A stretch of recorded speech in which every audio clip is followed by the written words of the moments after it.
You're watching this video because you want to find out how much liquor store owners make, don't you? Well, no shit. That's why you're watching this video. So, I've gone ahead and given you a rough estimate of what your revenues might look like as a liquor store owner. So, to start, you've got a little bit of fluctuation here, right? So, in January, you're going to be selling a little bit less than you are the rest of the year. January is generally the slowest month for most stores. And then it pretty much speeds up. June, from like May to basically September, your sales are going to be pretty steady. And then at the end of the year, it speeds up a little bit. October, November, December. OND, as the fancy people say.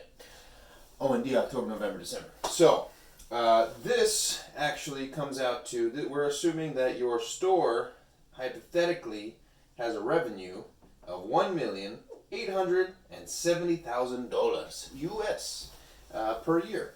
Now, a really easy calculation here, we can safely assume that somebody doing $1.87 million in sales might be doing it at a 20% margin. Why 20? Because generally speaking, like if you were to just open up the textbook of liquor stores, they would tell you that you want a 50% margin on your wines and you want a 30% margin on your spirits. That's not really that accurate, especially with stores like Total Wine and stuff existing, right? So I think 20% is much more accurate. Excuse me.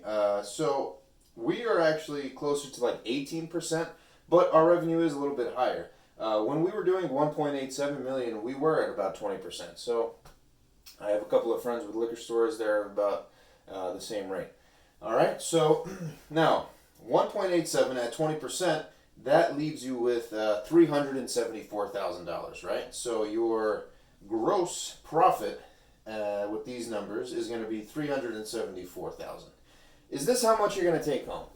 No, it's not. So now I've gone ahead and on my little sheet here, I've got a little bit of calculating for you to do, for me to show you how to do. So what you're going to want to do here is start with your rent. So I'm going to assume that the average liquor store owner is going to be paying about $6,000 a month in rent, okay?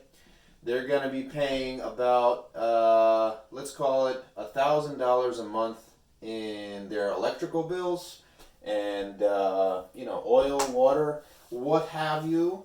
You're going to be doing about, so these are bills, recurring bills. Then let's call it let's go on the higher end and call it about $1,000 for all of your services. So now what's this? Like, basically you can say this is your accountant, this is your dumpster or garbage removal, this is if you got somebody who comes in, which I highly recommend, to clean your windows, maybe you get the carpets replaced every month. We do that, to keep them fresh. So this is $1,000 a month. Now, also, you have to count for supplies, plastic bags, paper rolls for your registers, pens and paper and stuff like that, ink for the printers, a lot of printing, a bunch of stuff, toilet paper, you know what I'm saying? All that stuff. Let's call that $400 a month for supplies. Now these are all per month. What am I missing here? We got the bills, the blah, the stock guy. Now, this 1.87 million, that's a lot, right? I don't think that realistically one person can pull this off. I mean, you definitely could. You could. But you're talking about an insane amount of hours. You're looking at basically 12-hour days if you're going to be the average liquor store owner all year, basically 364 days of the year, because there's that thing that's called a blue law. Liquor stores have to be closed on December 25th, right? So is it realistic to do this without employees? No, not so much. So now let's talk about employees, right? I would say for all year, every month of the year, you are going to want to have at least one stock guy. But we just have one stock guy. I happen to be, young and whatever, so I pretty much take on the role of stock guy almost every day as well, like secondary stock guy when we get deliveries and stuff like that, when we get shipments in. But regardless of who you are, you're going to want to have a stock guy all year. And it's safe to say that you can get away with paying them $400 a week. So let's call it, what's that? $1,600 a month for your stock person, right? Stock guy or gal, whatever. So your stock guy is going to cost you $1,600. I would definitely not skimp out on a stock guy, because as I already have learned, it really takes a toll on your back, because $1.87 million dollars in alcohol is a shit ton of cases. That's a lot of cases. That's tons we're talking about here. We're talking about tons of cases throughout the year. So you want to get that. And now, as far as cashier, I would recommend having also at least one cashier all year, and you're going to want them working 40-hour weeks at least. And I definitely recommend also with this. So like with the stock guy, unfortunately, it's not that easy to find like a reliable. Yeah, I don't want to use the wrong words here, but it's not that easy to find the perfect fit for the stock guy.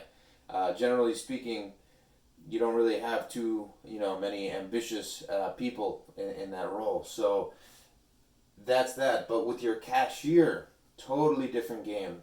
I wouldn't recommend having your stock guy or expecting your stock guy to also take customers. You're going to want to have a totally separate cashier. You're going to want to have it set up where your cashier is allowed to focus on the customer.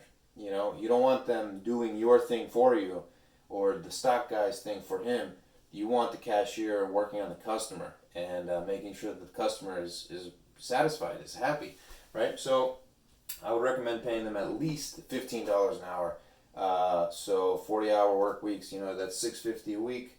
We'll do that math in a little bit, right? But that's $650 a week for your cashier there.